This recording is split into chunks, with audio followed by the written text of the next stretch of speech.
the mandate given by the First Presidency and the presiding bishopric is to only focus on financial growth. EPA employees are told that the money will be used after the second coming of Jesus Christ or during Armageddon right before he would come again.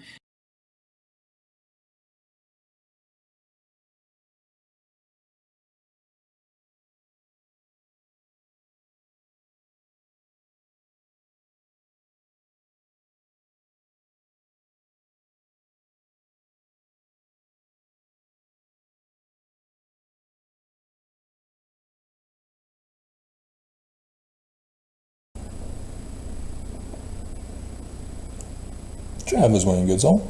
Got an email from a friend today who found that the United States of America used to shut down religions, claiming religion as an excuse to commit crime. Oh, the good old days. In fact, it was the Church of Jesus Christ of Latter-day Saints before they got busted by the United States. They were already getting busted. The case was Reynolds v. USA, 98 U.S. 145, 1878. It was a Supreme Court decision. And the Supreme Court ruled that despite the First Amendment, it is not an excuse to commit crime. You cannot use religious freedom to justify criminal activity. And so, yeah, this should be a no-brainer. But Mormons need a little reminder because they're all born and raised in criminal activity, whether they realize it or not. In the most case, they don't realize they're committing crimes on behalf of the church. When you go on your mission, you're committing crimes. When you pay the church money for tithing, you're committing crimes. When you go to the temple, you're committing crimes when you receive the endowment. Crimes, crimes, everywhere are crimes.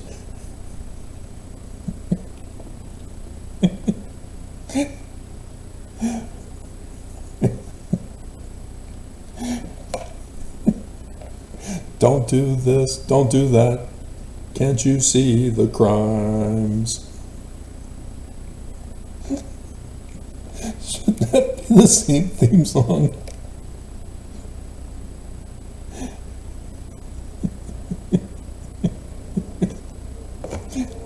We'll write it down just in case. And so, over the years, I've done these kind of research videos for you to help teach you how to do real research into church history. Having provided you with other videos that provide you with the core material needed to do the original research on individuals. And the thing you need to know is, were they involved with the Danites at some point or another? Or were they a victim of the Danites, sticking with Joseph Smith? And Mormons, being of the Danites, obviously bully to deny and lie and threaten with punishments to anybody who dares bring up the Danites. Right, Mormons? When you tell a Mormon Danite they're wicked, they prove it. So, let us proceed and see what happened. George Reynolds, born January 1st, 1842. Okay, so this was 2 years before Joseph Smith's religion was destroyed, along with him and all his priesthood keys of authority. And he died in 1909, August 9th. Oh, we just celebrated the anniversary. 11 days ago.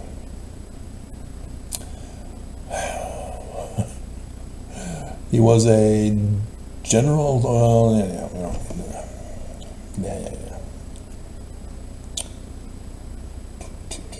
Early life. Reynolds was born in Marylebone, England. And so, being born in 1842 in England, it's why we've got the Paddington branch involved here. Because the Danites were the ones who were the missionaries. The Danites were going out and telling people the name of the church is the Church of Jesus Christ of Latter-day Saints, and that the Book of Mormon is another testament of Jesus Christ. I've gone over this with you. This is what you're looking for. You're looking to see how he was impacted by the Danites. And this is how. There was a Danite branch established in Paddington. And so he was made aware of it, and that's how he got involved. And so he has no clue about Joseph Smith's actual church. He has no clue how to read and understand what he reads. He just trusts what other people tell him to believe. And then he becomes a Manchurian candidate to commit crimes on behalf of the Church of Jesus Christ of Latter-day Saints. Right, Mormons? You get angry only because you're guilty. You're not guilty, are you? Oh, you are guilty? That's why you're angry? Uh-oh.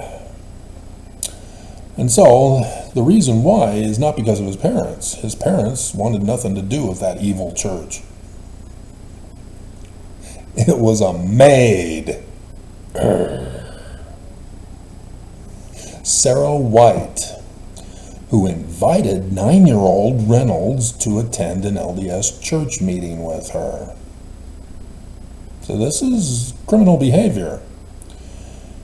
The child is the responsibility of the parents. You are just a maid. And to take your child to another religion that the parents disapprove of is naughty, naughty, criminal naughty. And in case you haven't heard in the news lately here in Utah, a Mormon kid was kidnapped by the non-custodial parent for a whole year and was taken to a cult group in Missouri. And that's a crime. She's been caught. I think the child has been rescued. I think that's why it was in the news. That's why they know about it. But, and so, because if you don't understand, I go through the different news channels, local as well as national and world, and skim over the headlines, and then I watch what catches my attention and want to learn more about, and then where I leave off the final video at the time I'm watching, I'll also click on that so that the red line will show up on YouTube so that I know where I left off. You can come back the next time I look at the news. And so this is how I know about it. I see the headlines about this, and so I have referred to it about Mormons upset that their children are being taken to another church.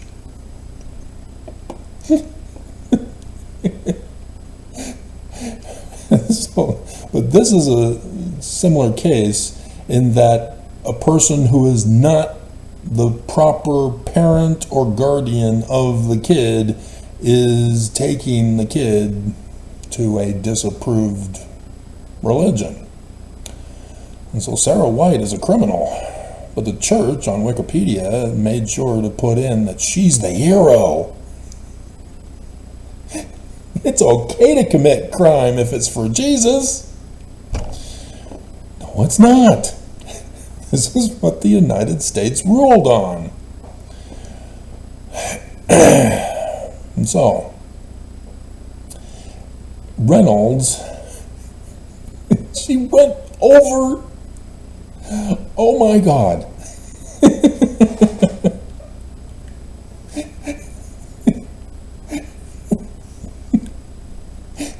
It's the maid of his grandmother. Grandmother allowed it. She does not have custodial rights.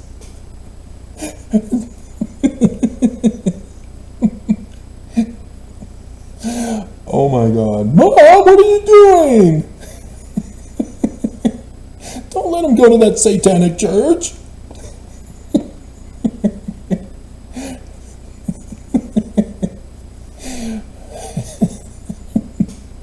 And so you see the nature and character of Reynolds being developed as a child, even though they're not going into great detail.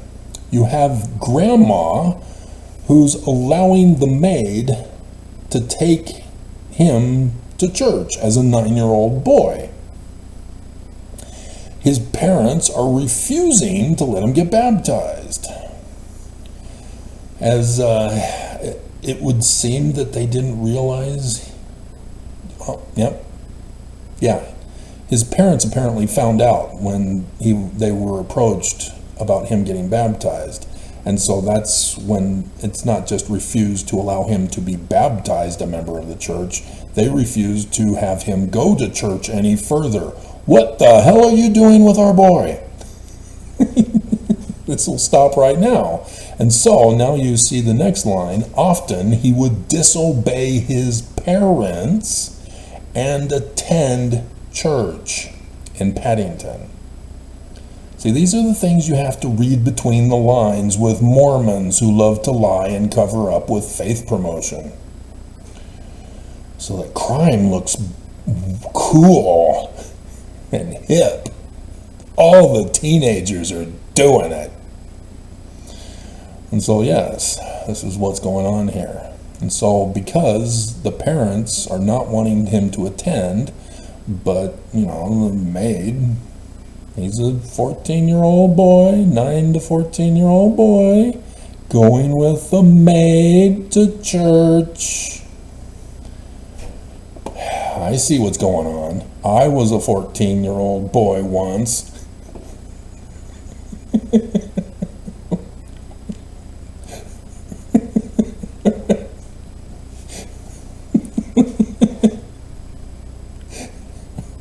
And so, yes, he's rebelling against his parents and going to church. It's not because the church is true, it's because it's a way for him to rebel and be with the maid. But I love her, Mom. He attended the church's Somerstown branch when he was 14 and asked to be baptized. Oh. He went behind his parents' back. He's still a child. The UK still had rules for this. And so, yeah, he eloped with baptism into the church. He is already being raised up criminal by his maid, going against his parents' wishes. And baptized on 4th of May, 1856. And this is awful because he would have had to have lied to the bishop in order to get baptized, or the bishop, knowing of his age, because they have to keep records, purposely violated UK laws to get a child baptized. He's not an adult yet in the UK.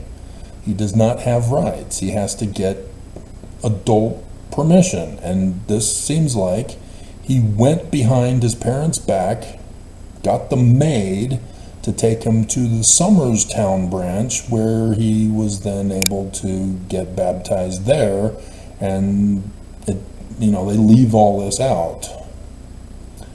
It looks like it was the branch president, George Teasdale, when he was confirmed on May 11th, 1856. And so it doesn't say who baptized him, But branch president George Teasdale is the one guilty of this. And so most likely either George didn't even bother to go to parents to ask permission and just baptized him into the church, or the maid went with him and took him there, because let's find out. We see how far apart they are. Oops. Mass Google.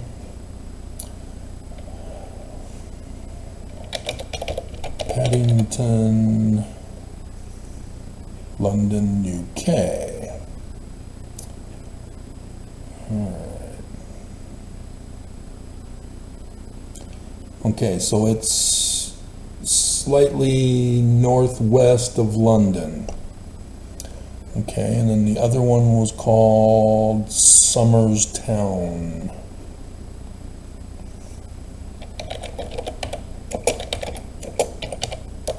London, UK. Okay, yeah, they are very close to each other here.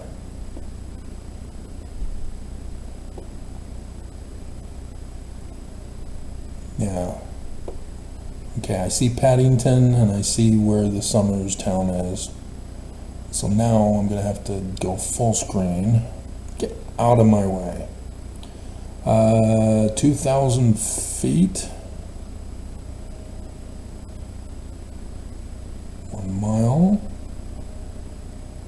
So it looks like a couple of miles. So that's walking distance. Okay. And so yeah, I can see how that would be an issue, because he's now in the wrong borders. And if you don't know, currently the church requires that you go to the church in your residence.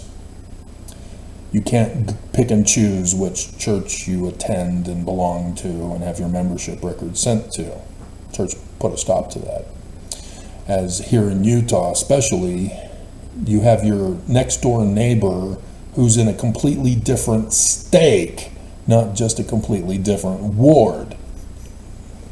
And you're besties, and you don't want to be separated from each other, and so there's sneaking over the border to get away with it. And the church has put a stop to that immediately. And so it's more of a Utah thing, but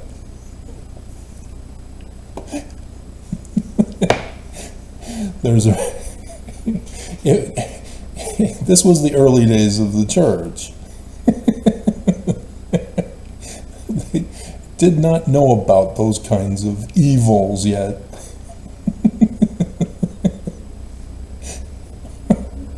And so 1856, when he is 14, given the Aaronic priesthood, office of a deacon.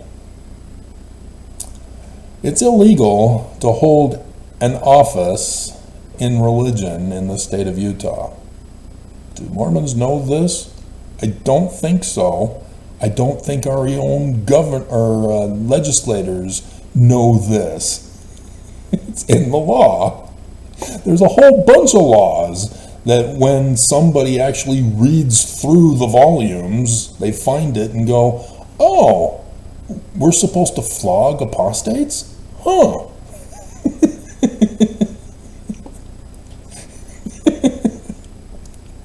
And so it's not just some of the more recent ones, such as conversion therapy, electrocution of apostates and homosexuals, which was just barely stopped in 2021, started up after World War II, when the Nazis were no longer allowed to do it.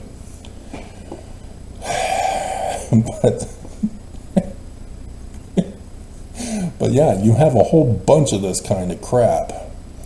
And so yeah, occasionally in the news, somebody finds something in the law, about not allowing blacks in certain neighborhoods of Utah, for example, etc., etc. And those go back to the 1920s, or do they go back to the late 1800s? I'm trying to remember. I'm hearing about 1920s when I was first hearing about that. But regardless. And so, 15 years of age, he was ordained to the office of priest, so he skipped teacher, and he did it young. And so I'm kind of wondering if he lied about his birthday, because the age of an adult is 21 in the UK. What was the age of an adult in the UK in the 1800s? No, I don't want Google. Let's see. History, stackexchange.com. We can be sure the age of majority was 21 in 1870. The age of majority was 21 in England throughout the 19th century until 1970, when they lowered it to 18 or 16. That's Cora.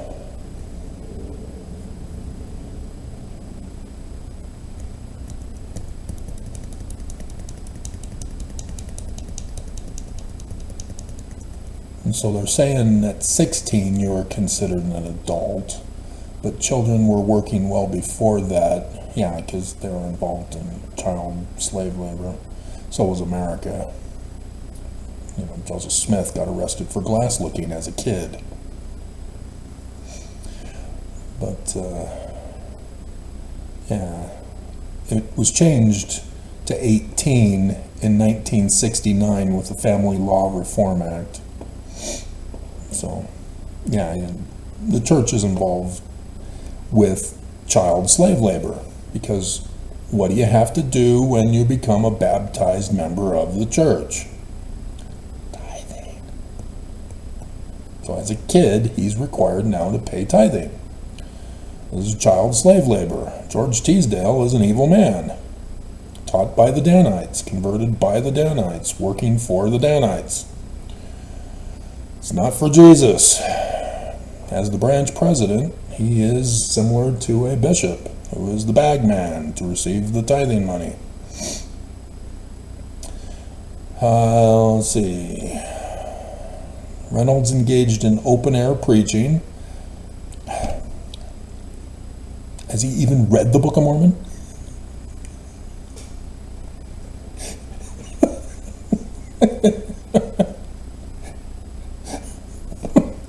In the streets of London, usually with an adult elder of the church. Oh my God, they did put him right to work as a slave.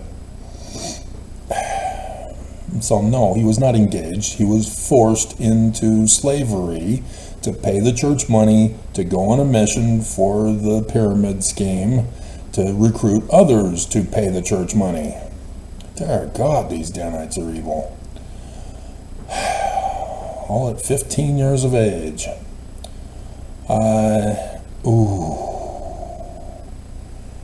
Then the parents found out he was street preaching and was baptized.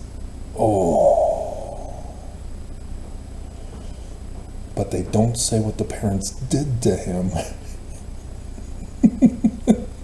They just say, after Reynolds began street preaching, his parents discovered that he had become a Latter-day Saint.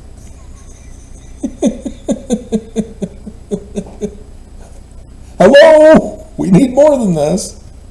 His parents are opposed. The parents forbid him from even attending after they found out. And now they found out he went behind their back and was now being used as a cash cow to generate more cash cows for the church. Dear God.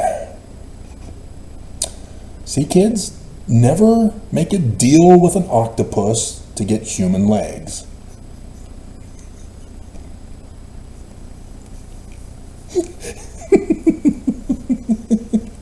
part of my world. Bet they don't reprimand their daughters. Bright young women, sick of swimming. Maybe that should be the theme song.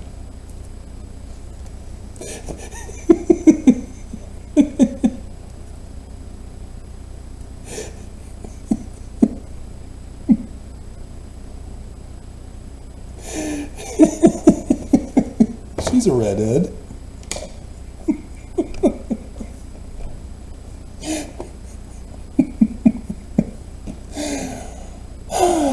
Dear God. And my grandmother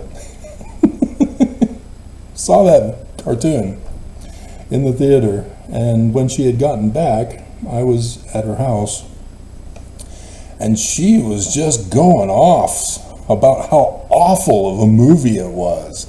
You know, about a little girl being disobedient and disrespectful to her father.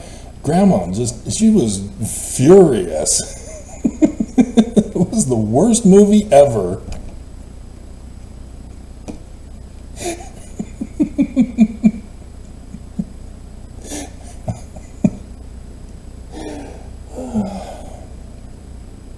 So, and then they skip a number of years. In August 1860, he was given the Melchizedek priesthood. And so 18 years of age, still 3 years too young. 3 years too young. Still considered a child. Now he's ordained to the office of an elder.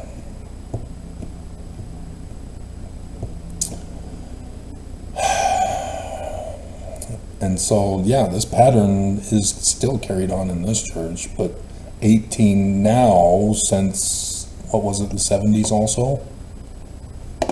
When America changed? When did change age of an adult to 18? Early 70s. Age of Legal Capacity Act of 1991.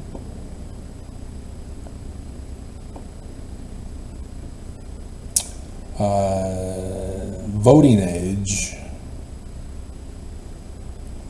was 1971.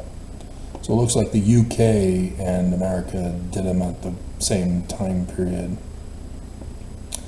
The 26th Amendment changed the voting age. And so you see states in the United States not liking 18 years old as the age of an adult, as they still resist for certain things like porn.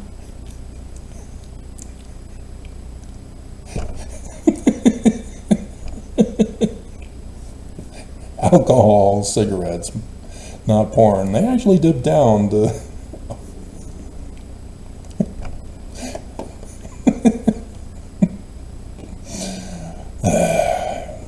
and so yeah, it's confusing, and it's a violation of the Constitution as a whole, because all states are supposed to conform and comply to the United States Constitution and make laws to support and sustain and pursuit thereof. Article 6. Let's see, and now at 61, at 19, he's now going on a full-time mission to be fully involved in the pyramid scheme.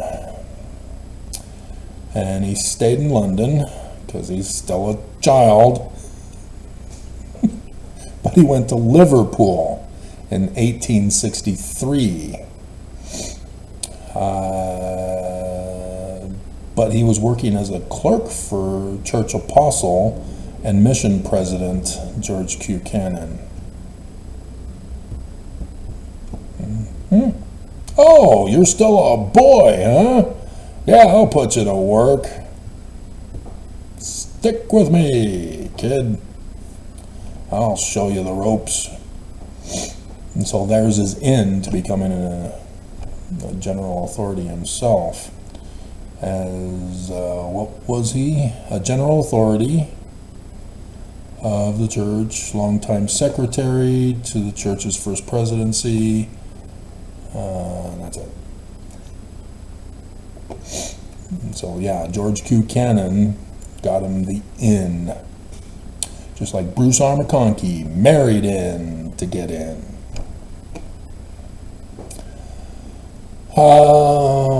Okay. When Cannon returned to the United States,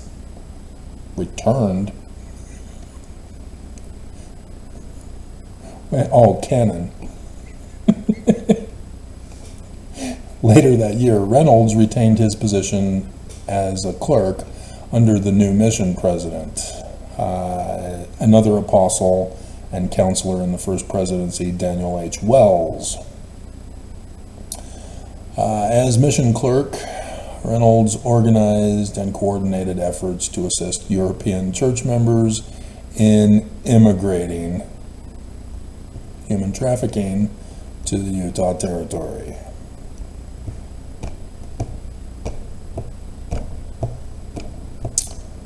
This is under the Perpetual Immigration Fund that the Church of Jesus Christ of Latter-day Saints was dissolved by the United States of America in 1887 with the Edmunds-Tucker Act. And so here he is, groomed as a child to be a criminal for the church. And now he's directly involved, still a child. Right? No, wait a minute. 1863, he's now 21. God. And so finally, they've got him full on in human trafficking. From child slave trade into human trafficking and child trafficking and prostitution and sex trafficking and child sex trafficking.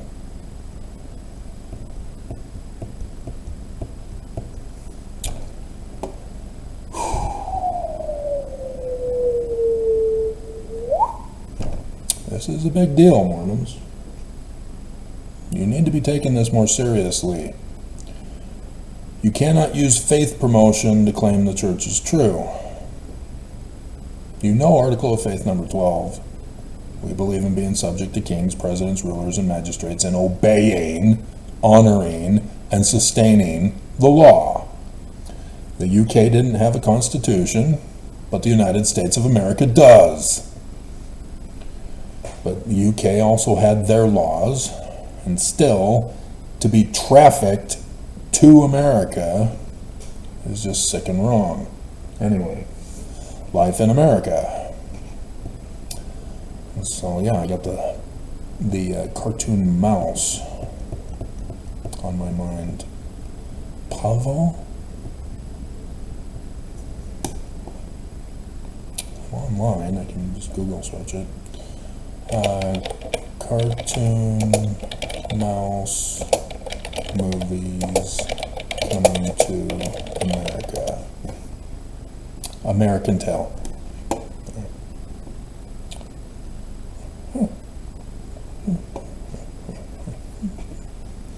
How mice ended up in America. To prove the Book of Mormon is literally history true, along with cows. If you don't watch my videos all the way through, you miss the good stuff.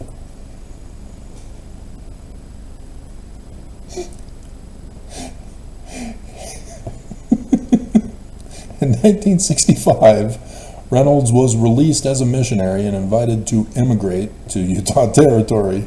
Yeah, invited. He's being human trafficked with the Perpetual Immigration Fund. He's doing this all behind the back of his parents. Because we have no clue as to where he's living. His parents found out. He's not going to be allowed to stay with his parents. Or they're going to put a tighter leash on him. But he's gotten out. He's with the church. He got to Liverpool. So he abandoned his family to be a criminal for the church. This is a nightmare situation. And the church just came out with a church news opinion commentary yesterday about how they're the victims of the Hollywood media being portrayed in a negative light.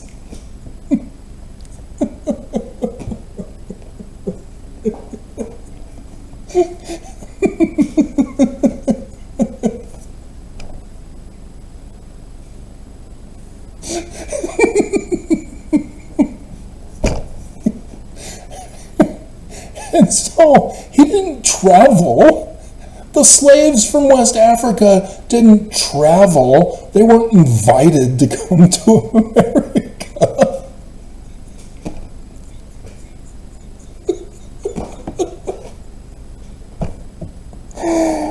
Oh my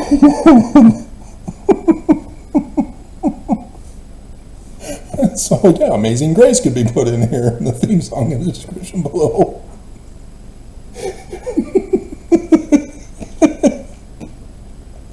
Hold on a minute. I've got a program to deal with.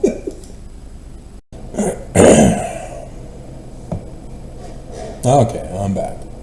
So, as mentioned the other day, whether it was yesterday or on the day that I completed it, most likely on yesterday, on Thursday I finally finished a major project that I'd been working on for years.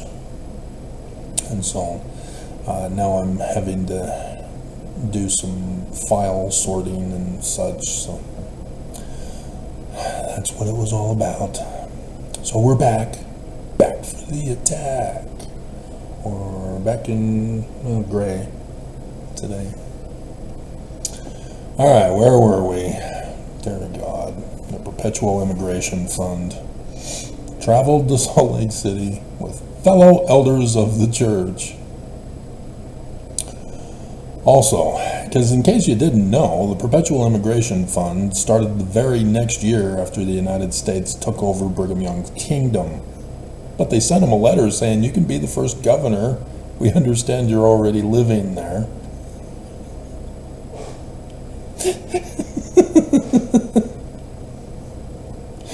Where's your crown, King Nothing?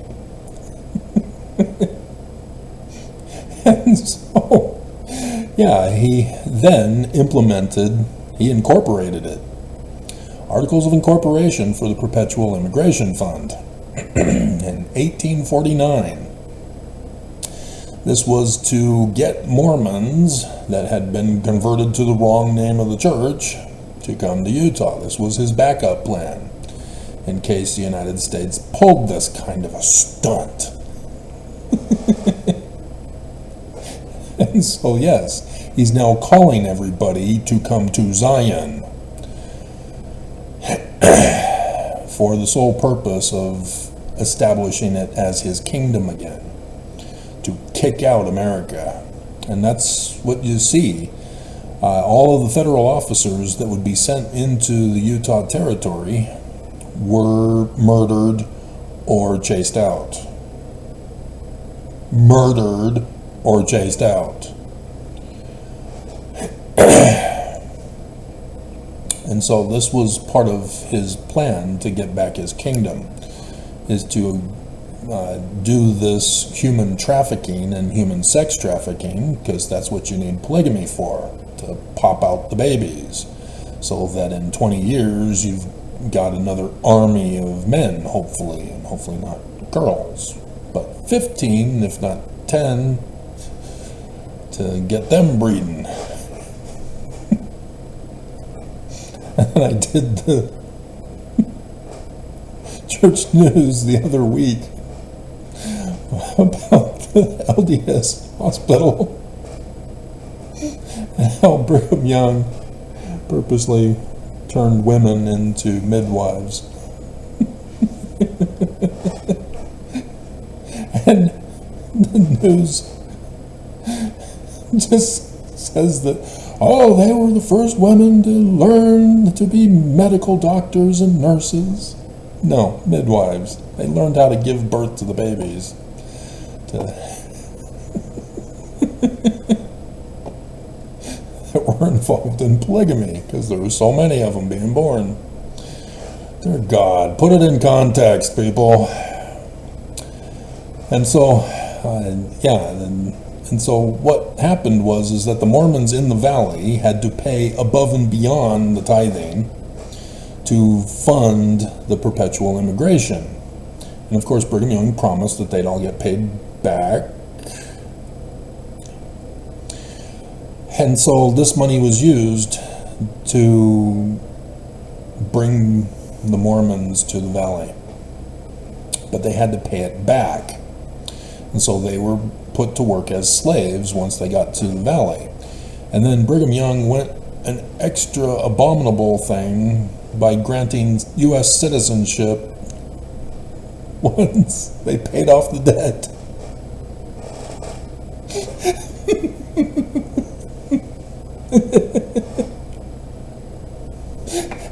So this is most likely how Reynolds became an American citizen.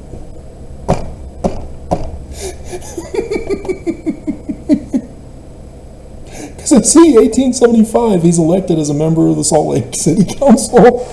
He has to be an American.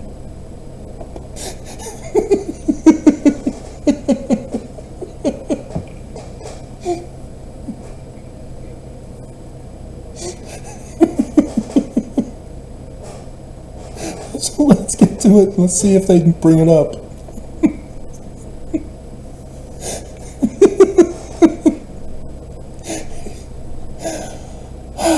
And so he arrived in Salt Lake on July 5th, 1865. And so, wow, they provided a wife for him right away. Dear God. He married his first wife, Mary Ann Tudenham, because Brigham Young already put out the call in 1852. We are now practicing polygamy openly in defiance of the United States of America because of what they've done. And so previously it was all done in secret by the Danites. And so now with this perpetual immigration fund, he's got to bring Mormons from all over the world to Zion to get a war going against the United States. And so, yeah, now that you got Mormons coming into the valley, it's going to be a little hard to hide the polygamous wives that are already involved with the Danites from the Vanguard Company. And so, yes, he makes it official. Yes, we are now practicing polygamy in the public. It's no longer a sacred secret. And so, yes, there were initial complaints before Reynolds arrived in the 50s after this, because the new members coming to the valley are saying, all the wives are taken. How are we going to practice polygamy? Go out and convert them. But your Danites are already out converting them.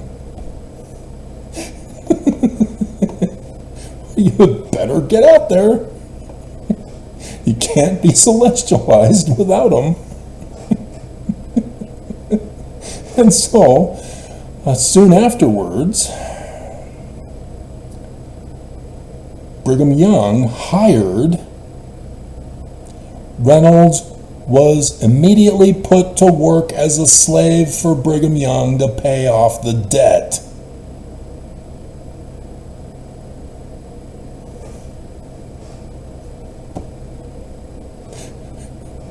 Brigham Young's slave. George Reynolds, Brigham Young's slave, hired. No, this was to pay off the debt for getting him to the valley, for which he would then be given citizenship once it was paid off.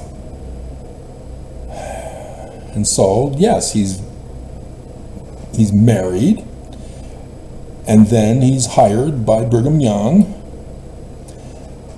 as the secretary to the first presidency. And then 1866, March 18th, ordained to the office of the 70 by Israel Barlow. And I'm assuming it's the main 70, which still would be a part of, well, Brigham Young changed the administration of Joseph Smith. And so that's where you have to be careful. You can't assume that this was the same 70 that Brigham Young or Joseph Smith had, because Joseph Smith had two sets of 70. One for the High Council 12, and another for the traveling missionary 12.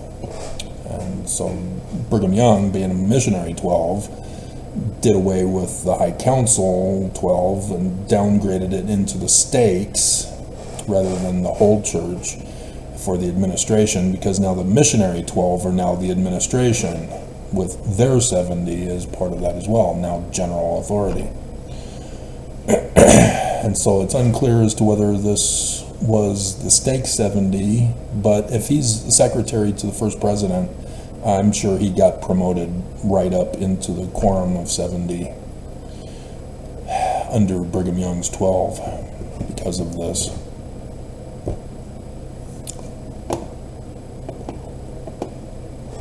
In 1869, in February, Reynolds was elected and served as member of the Board of Regency of the University of Deseret, which was later renamed the University of Utah.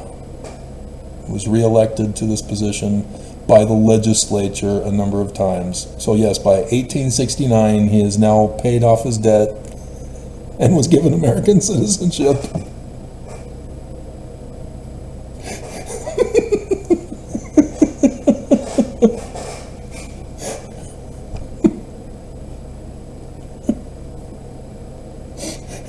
So it was within 4 years that it took him to pay off the debt.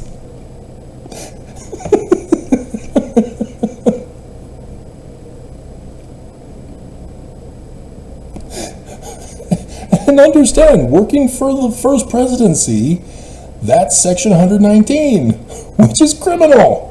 It's all criminal.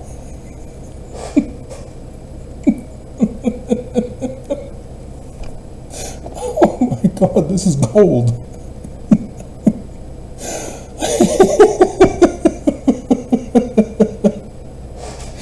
See, the person who sent me the email only thought it was interesting that of Reynolds versus the United States of America, which I've already told you it had to do with you can't use religion as an excuse to commit crimes. But you see how blatant Brigham Young was in compromising Mormons to be criminals. The whole thing is a cesspool of crime. And yeah, it still exists to this day. They just keep it a sacred secret now. Because that's what criminals do when they get busted by the law. They make it an underground criminal operation. Oh, dear God. In May 1871, Young asked Reynolds to assist Apostle Albert Carrington in publishing the Millennial Star. Would you maybe, could be, possibly, please? Didn't ask. He appointed him and ordered him a church newspaper for the British Latter-day Saints. In September 1871, Carrington was required to return to the United States, leaving Reynolds as the de facto president of the church's European mission. So did he go back to England?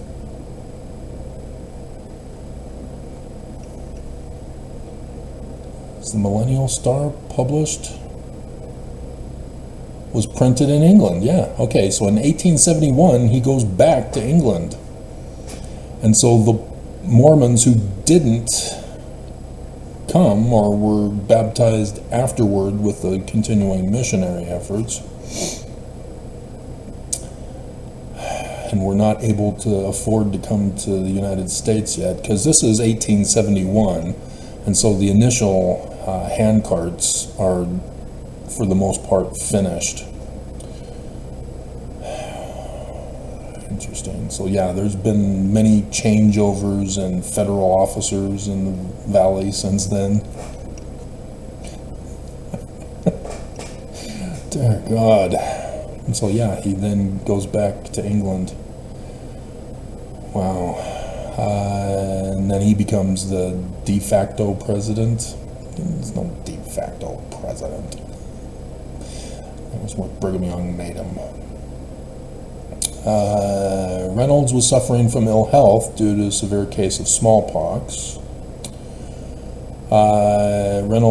Carrington came back in May 1872. Reynolds was sent to Utah for treatment to recover from smallpox. Reynolds practiced the religious principle of plural marriage. Like many early Latter-day Saints, they were ordered to do it.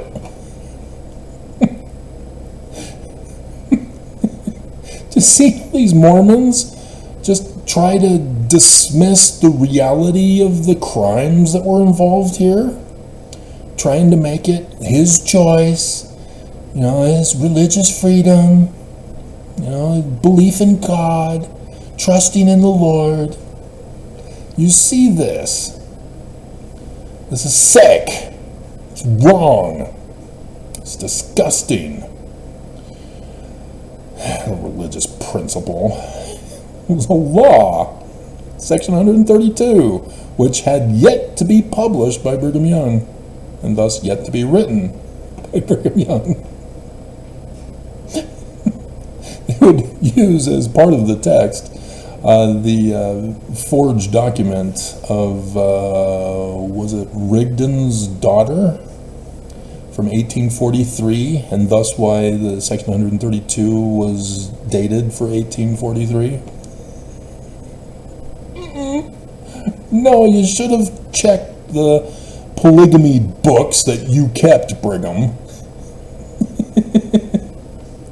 You should have predated those. You didn't. Oops. August 3rd, 1874, Reynolds married Amelia Jane Schofield. Young continued to employ...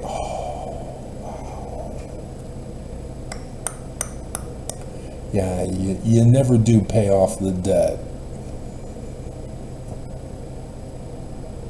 That's what tithing does to you. But yeah, now that he has a second wife, he needs more income to afford the second wife. And so thus Brigham Young is compromising him further by employment as the secretary to the first presidency. Again, continued, resumed. So yeah, Brigham Young rewarded him with another woman to have sex with, and compromised him with financial payments that he has to give the protection racket back to Brigham Young with Section 119. And also appointed him to be the manager of the Salt Lake Theatre.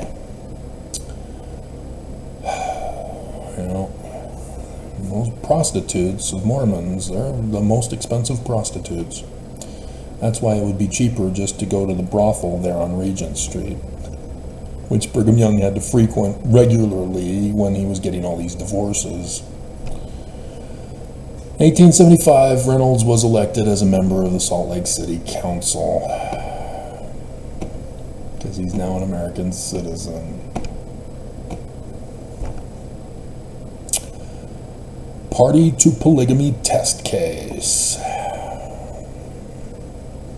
And so, yeah, this goes over the United States realizing that the church is committing crimes and trying to figure out how to stop this criminal activity here in the West. This is still territory. This is not a state in the Union. And so, even though they're supposed to follow the United States Constitution as a territory, territories usually had lawlessness. If you've ever seen Deadwood, which is rated R, sort of, it's HBO, I think, and so it's not porn, it's HBO. But it was an excellent series. I really enjoyed that one. American television series. Then they came out with the other short thing. HBO, yeah. 2004 to 2006. So yeah, just the 3 seasons. Very expensive to obtain, but well worth it. Very good acting, because you've got Ian McShane, Timothy Oliphant, Robin Weigert, Molly Parker, Dayton Kelly, and Paula Malcolmson. Tracy. Yep. And so, yeah, if you want to know how Salt Lake was, I'm sure that's close, but Hollywood liberties don't portray the church correctly.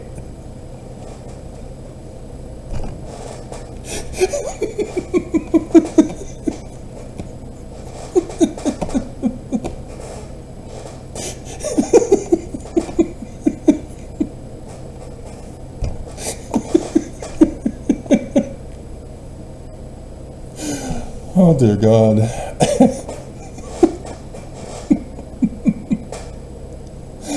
And so, yeah, and finally, for his crimes, he was arrested October 30th, 1875.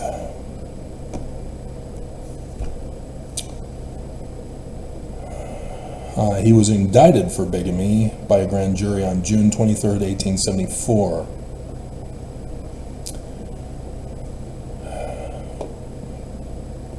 Interesting.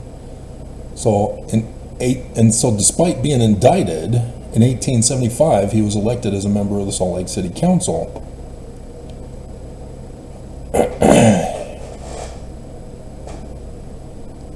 As a test defendant.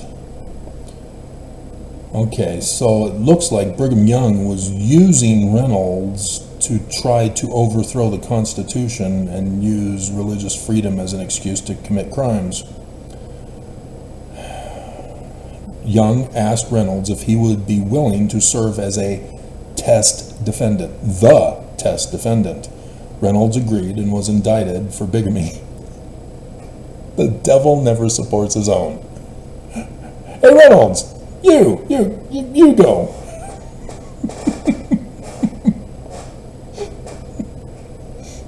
Brigham Young sent him to the slaughter.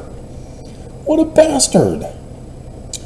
And so, because it was a test case, the church wished to pursue before the United States Supreme Court.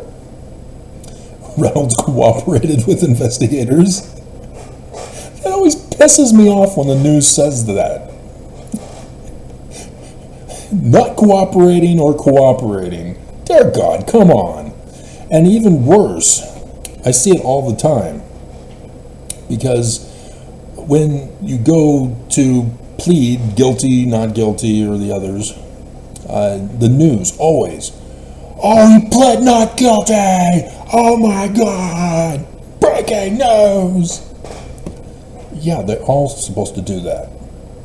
And then you see what the case is against you, and then your lawyers talk with you and say, oh dear God, you're going to fry in hell. You need to plead guilty and see if we can get some of this lowered. This is all part of the lawyer thing, and the news should know this after all the news coverage of this, and yet they still pretend to be dumb. But yeah, you're always supposed to plead not guilty.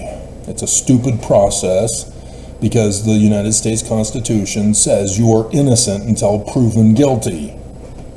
And so you're not supposed to go and plead guilty. You're supposed to be tried, and the trial determines your innocence or guilt. But they purposely delay the court trial in violation of the Constitution for a speedy trial so that they can then have the security guards lock you up in their jail to force a confession out of you and any other thing to avoid actually going to trial. Because that requires work. You got to do forensic investigation and collect evidence. Who wants to do that when you can force a confession by torturing to them? Here's your meal for the day. There's things growing on it. I'm not eating this. Fine. Just plead guilty and we'll give you food. Well, nightmares on the corner of my mind. Let's see. Supplying the witnesses and testimony that proved he was married to 2 women at the same time. Brigham Young set him up. Reynolds was found guilty. Obviously, April 1875, and was sentenced to 1 year's imprisonment and a fine of $300. On appeal, the indictment was overturned by Utah Territory's Supreme Court. Remember, they chased out all the federal officers and filled it with their people. And there you have Utah government tampering with the United States of America and the Constitution. The earliest example.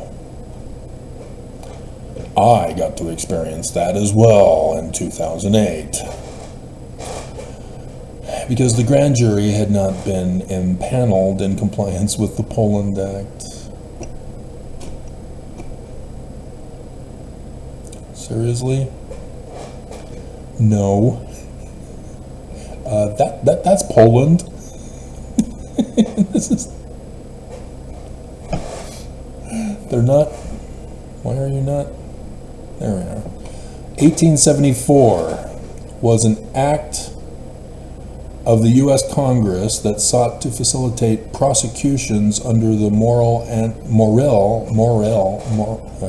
Anti-Bigamy Act by eliminating the control members of the Church of Jesus Christ of Latter-day Saints exerted over the justice system of Utah Territory.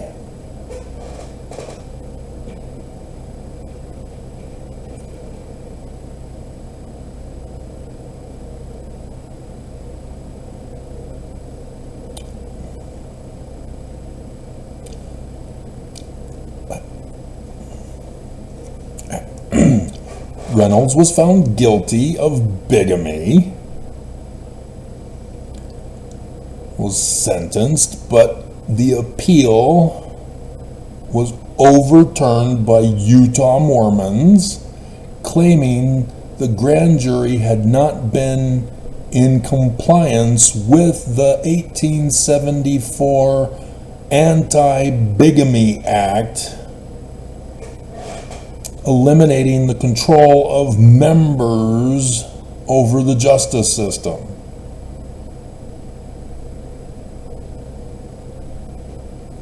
Am I not reading this right? That's their excuse for overturning it?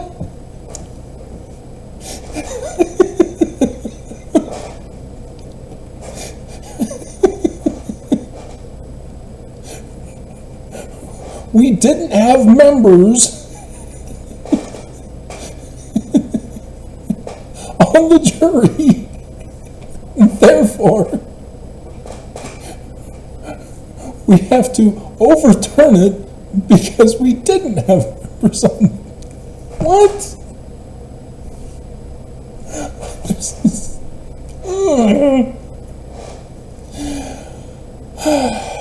Reynolds had to be re-indicted and retried. October 30th, 1875, Reynolds was indicted a second time. He was found guilty of bigamy by a jury on December 9th and sentenced to 2 years imprisonment. Bleep you! It's now double the amount of time, and $500 now. And so the Utah Supreme Court was removed of Mormons. They upheld conviction.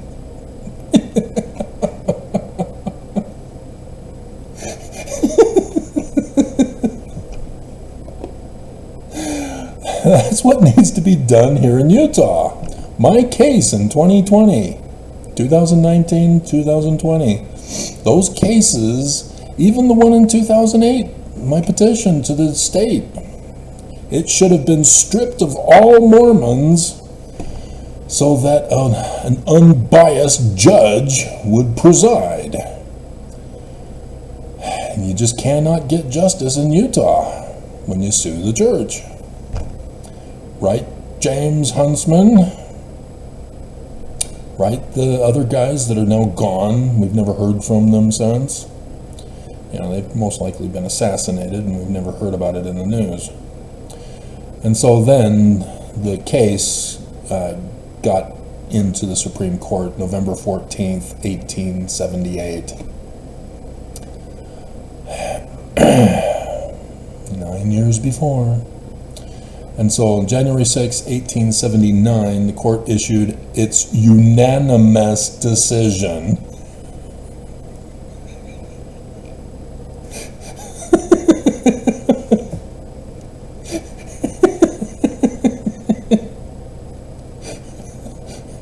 Plural marriage.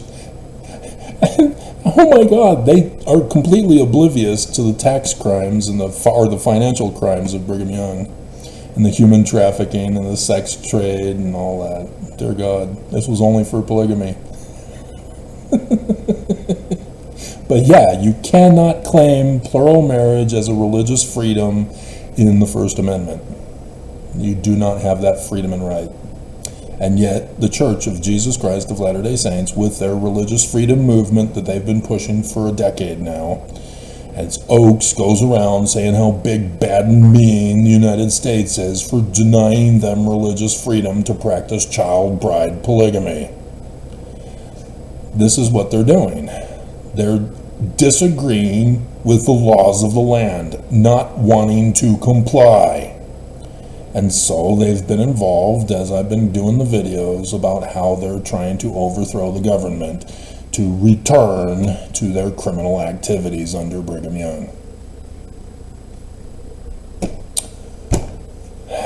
Case closed. Case closed. Yeah, not dismissed. Definitely not dismissed. You do not want to dismiss this case. And so he was imprisoned in Utah since his second conviction was confirmed by the Supreme Court in June 1876. After his failed appeal to the Supreme Court, Reynolds was transferred from a jail in Utah to the Nebraska State Penitentiary in Lincoln, where he became a U.S. prisoner number 14 and was appointed to be the knitting department bookkeeper.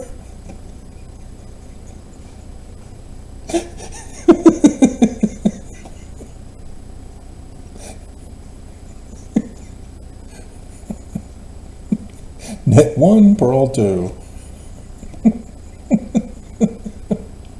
Reynolds was in the Nebraska Penitentiary for 25 years.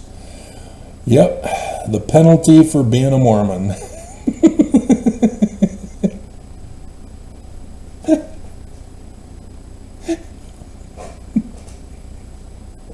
We hear about it in the news here in Utah all the time. Jody Hildebrandt, psychologist. Prison. 8 passengers. Prison. Brian David Mitchell. Prison. The 77-year-old who raped little girls. Prison. Even the grandmother who's raping people. Prison. Prison, prison, prison for being Mormon. After which he was transferred to the Utah Territory Penitentiary for probationary period. Are you sure it was okay to put him in Utah? Reynolds reported that the prisoners were not permitted to have a fire. Of course not! For fear that the prison would burn down. No duh! Oh man, they won't let us have a fire because they think we're going to burn down the prison.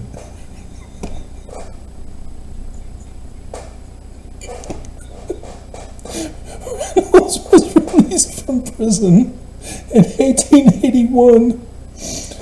Is that 25? Oh, 25 days. Oh my hell. I was thinking years. It needed to be years. Dear God.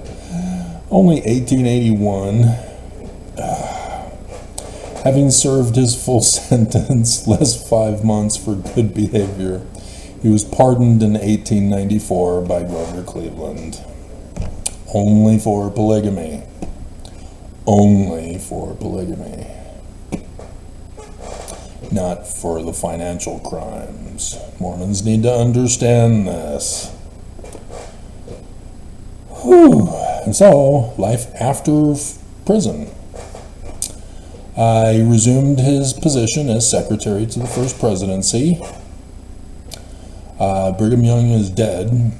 John Taylor is now taken over. Actually, no. A minute.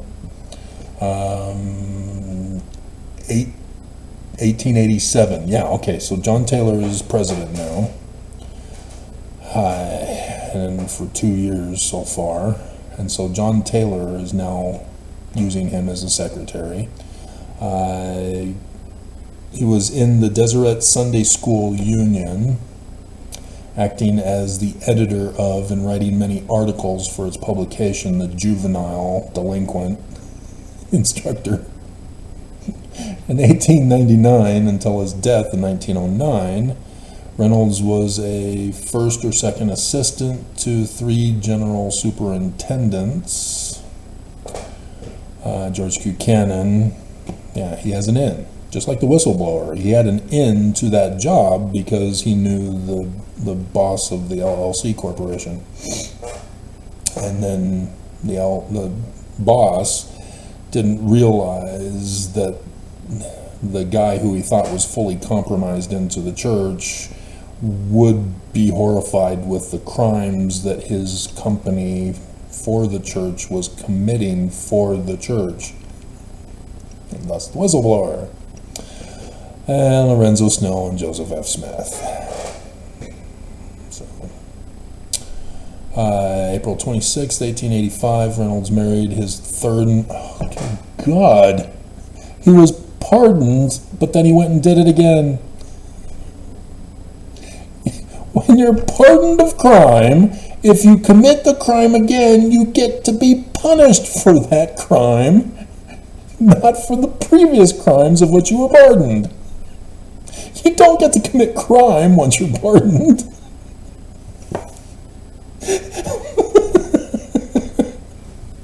Dear God, this is awful.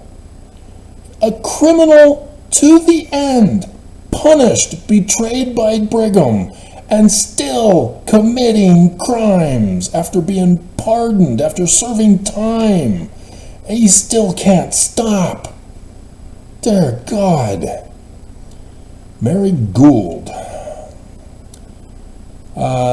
His first wife would die December 17th, 1885, following the birth of a child.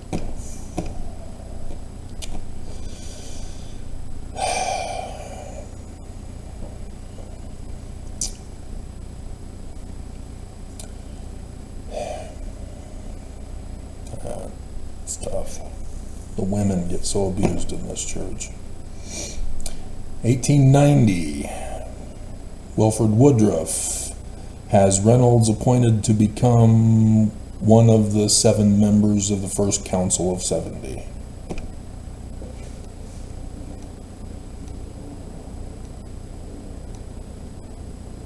You mean the president of the 70? There are 7 presidents in the presidency of the 70, and thus the First Council of 70. That what you mean? It's in the Doctrine and Covenants. How could you have screwed this up, Mormons? He coined in the church hierarchy that ranked just below the presidency of the 70. One of 7 members of the presidency of the 70. Oh my hell.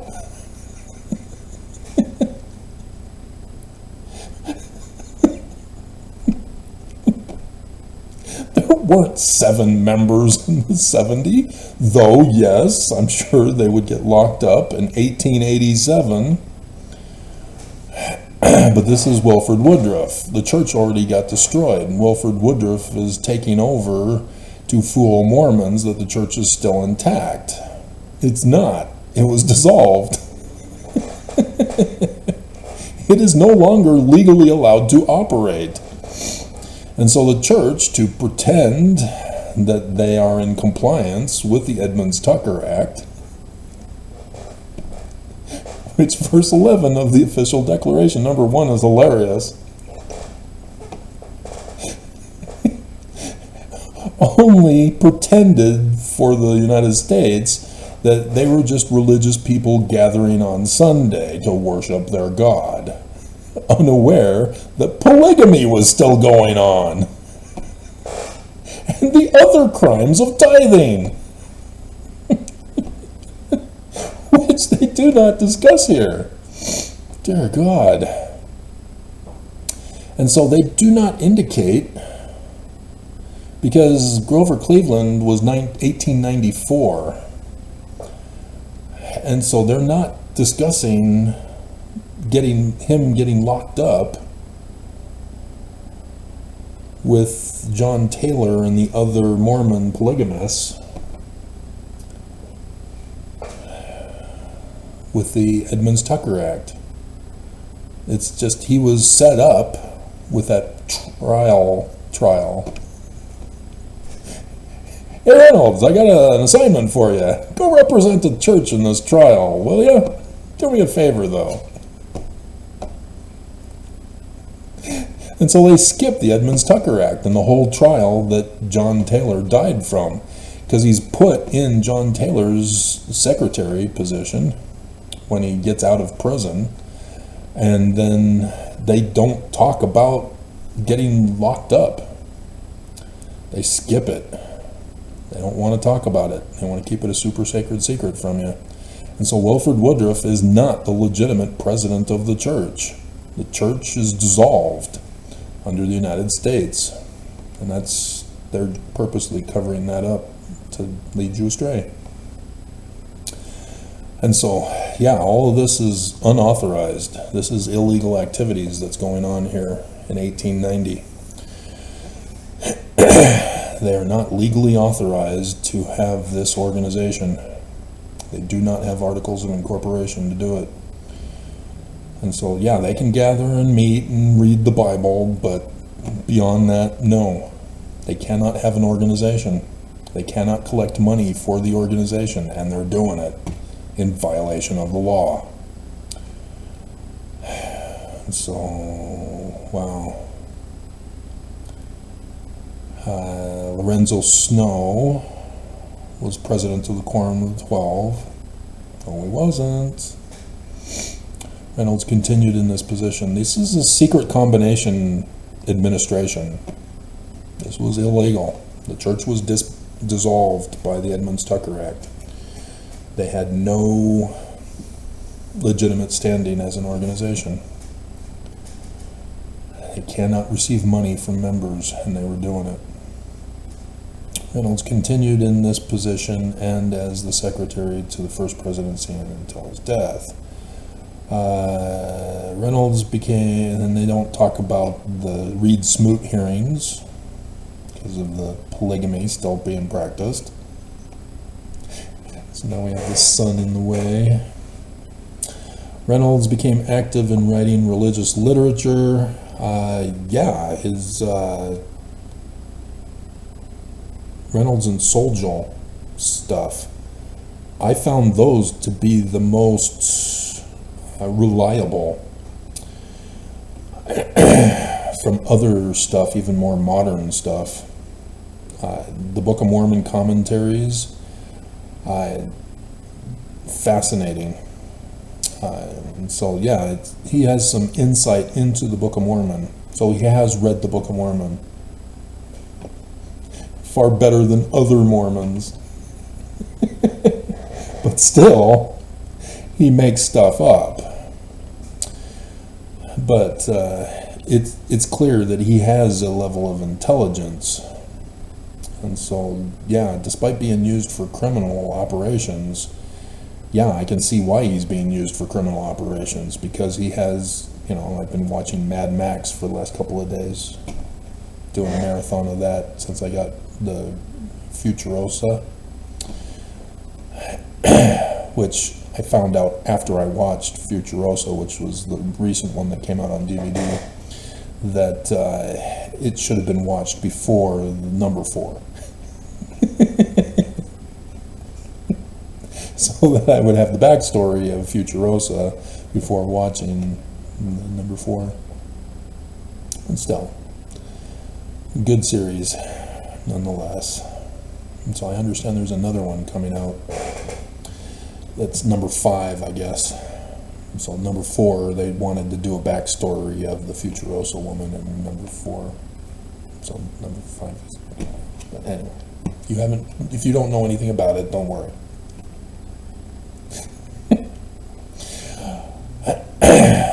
But yeah, the one comment to the little girl Futurosa by the old man there in the cage is that she needs to make herself valuable so that she can survive. And it's a post-apocalyptic world, United States specifically, by the way. Dear God, I see that coming. The whole thing, the abominations and the atrocities, and they even tone it down. I mean, they show some violent criminal operations, but they don't show the severity that is going to exist. They toned it down, even though I think they're rated R's. At least the first one was, but whether or not Thunderdome was, which can also be in the same song. It'll be stay tuned. You don't know what's gonna be there. Bugging me. Let's see. Suffered from a stroke. Wow, in 1907. Interesting. As a result of stress incident from overwork. Committing crimes finally got to you, huh? And so he was only 67 years old when he died. Had 3 wives, 32 children. One of his daughters married Joseph Fielding Smith. Oh, dear God.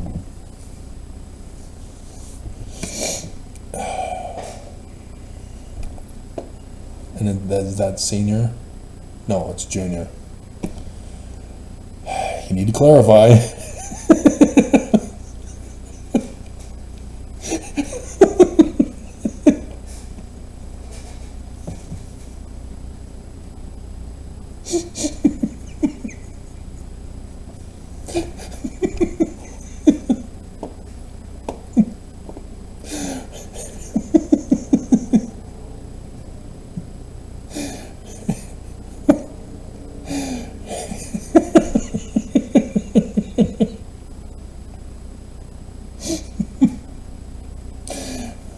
Here's an interesting one. The Book of Abraham. Its authenticity established as a divine and ancient record with copious references to ancient and modern authorities. That was published in 1879. So it should be available on PDF. Good, boys and girls. Good, good, good.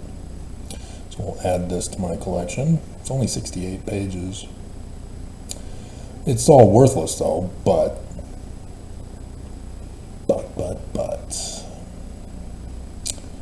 it's free.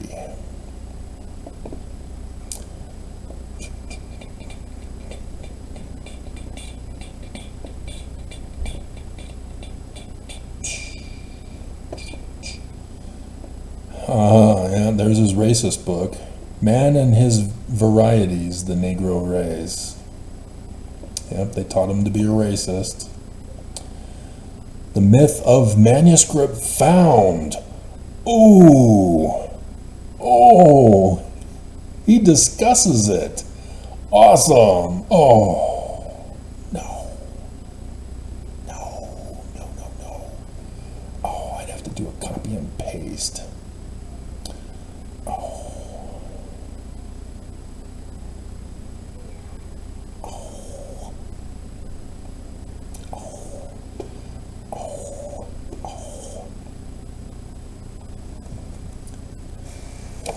PDF.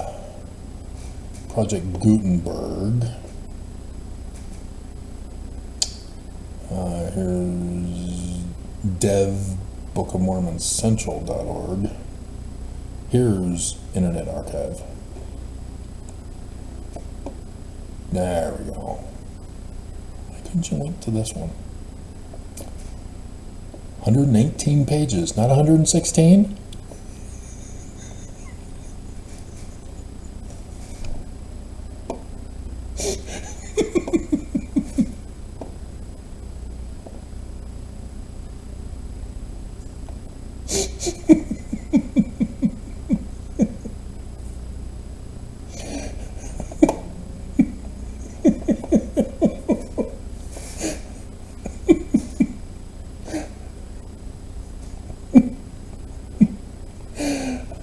So, wow, this also, awesome.